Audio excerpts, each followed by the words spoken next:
Alors, bonjour les amis. Votre médecin du travail vous a déclaré inapte et a demandé à l'employeur de vous faire des propositions de reclassement. Est-ce qu'en cas de refus du poste proposé par l'employeur, ce dernier doit vous licencier automatiquement?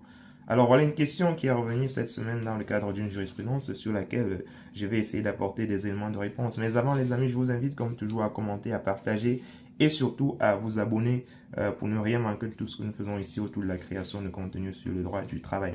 Vous devez savoir que le licenciement pour inaptitude repose justement sur l'inaptitude qui a été prononcée par le médecin du travail. Ce licenciement peut être soit d'origine professionnelle, soit d'origine non professionnelle. Voilà. Mais parfois, il arrive que le médecin du travail, dans son avis d'inaptitude, fasse justement des propositions d'aménagement de poste à l'employeur. Et donc, l'employeur, avant de licencier, est obligé de proposer aux salariés un poste de classement disponible en fonction des préconisations qui ont été émises par le médecin du travail.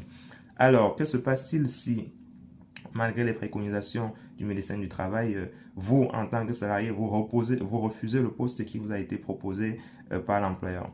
Alors, dans ce cas, l'employeur, il ne doit plus, parce que c'était le cas avant, les employeurs, à cette étape-là, vous licenciez directement après le refus. Mais la Cour de cassation a censuré récemment cette façon de fonctionner. Si vous refusez le poste de reclassement qui vous est proposé par l'employeur à la suite justement de l'avis d'inaptitude et en fonction des préconisations du médecin du travail, l'employeur ne doit pas vous licencier, il ne doit plus vous licencier automatiquement. Ce qu'il doit faire, c'est de retourner vers le médecin du travail pour avoir un nouvel avis, pour demander de préciser un peu plus justement ses préconisations.